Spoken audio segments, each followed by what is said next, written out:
गणेश जयंतीचा उत्साह सर्वांनाच असेल। जाणून घ्या माघ महिन्यातील गणेश जयंती कधी आहे। गणेश जयंती मुहूर्त ही गणेश जयंती कशी साजरी करतात। गणेश जयंती म्हटली म्हणजे लाडक्या गणरायाचे आगत स्वागत मोठ्या उत्साहाने केले जाते। विघ्नहर्ता प्रत्येकाला संकटातून मुक्त करतो। विनायक चतुर्थी व संकष्ट चतुर्थीला तर बाप्पाचे नामस्मरण व उपवास आपण करतोच, पण गणेशोत्सव म्हटले की सर्वांची उत्सुकता आणखीन वाढते। तसेच 10 तारखेपासून माघ मासारंभ होत आहे आणि यासोबतच माघी गणेश जयंतीही येत आहे। जाणून घ्या या तिथीबद्दल सविस्तर। श्री गणेश लहरी ज्या दिवशी प्रथम पृथ्वीवर आल्या म्हणजे ज्या दिवशी श्री गणेशाचा जन्म झाला तो दिवस होता माघ शुद्ध चतुर्थी। तेव्हापासून गणपतीचा आणि चतुर्थीचा संबंध जोडला गेला।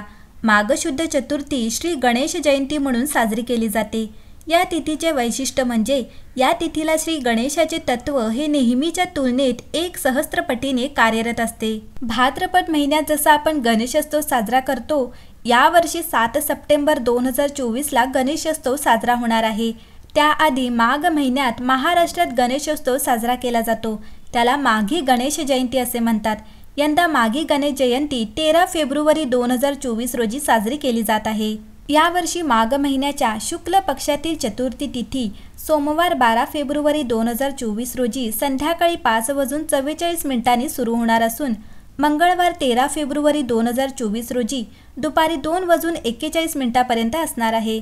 उदय तिथीनुसार 13 फेब्रुवारीला गणेश जयंती साजरी केली जाईल। यावर्षी गणपती पूजनाचा मुहूर्त 13 फेब्रुवारी 2024 रोजी सकाळी 11:40 पासून दुपारी 1:58 पर्यंत असणार आहे। मंडळी, माघी गणेश जयंतीला विनायक चतुर्थी किंवा तिलकुंद चतुर्थी असेही म्हणतात।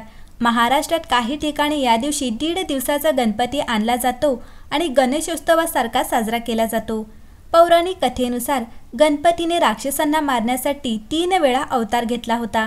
पहिला अवतार वैशाख शुक्ल पौर्णिमेला, त्याला पुष्टीपती विनायक जयंती म्हणतात।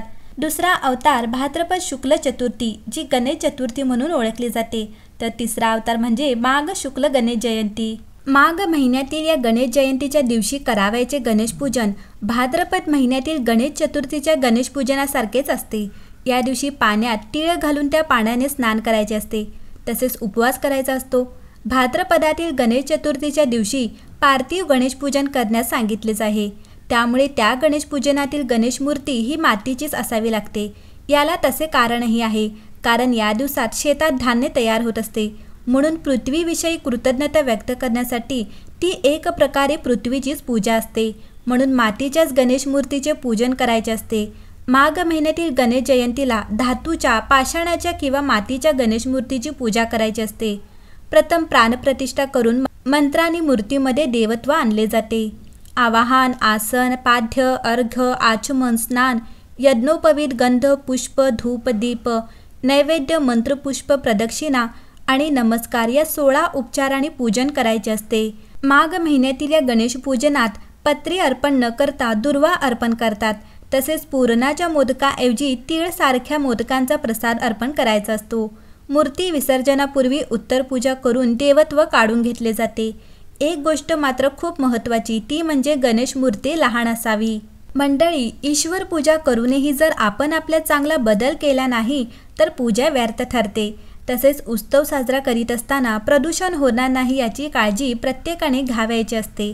वाढत्या लोकसंख्येबरोबरच उत्सव करणाऱ्यांची संख्याही वाढली आहे, त्यामुळे जलप्रदूषण, वायू प्रदूषण आणि ध्वनी प्रदूषण होणार नाही याची काळजी प्रत्येकाने घ्यावयास हवी आहे। माघी गणेशोत्सवाच्या काळात विद्यार्थ्यांच्या परीक्षा चालू असतात, म्हणून या उत्सवाच्या काळात ध्वनिवर्धकाचा वापर संयमाने व्हावयास हवा।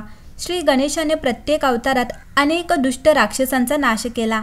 आपणही गणेश उपासना करून आपल्यातील आळस, अज्ञान, अंधश्रद्धा, अनीती, दुराचार, अस्वच्छता इत्यादी वाईट गोष्टींचा नाश करण्याचा प्रयत्न करायला हवा। काम, क्रोध, लोभ, मोह, मद आणि मत्सर या षडरिपूंवर नियंत्रण ठेवण्याची आत्मशक्ती प्राप्त करून घ्यावयास हवी। आधुनिक काळात टीव्ही, मोबाईल, व्हॉट्सअप, फेसबुक इत्यादींचा वापरही संयमाने करावयास हवा।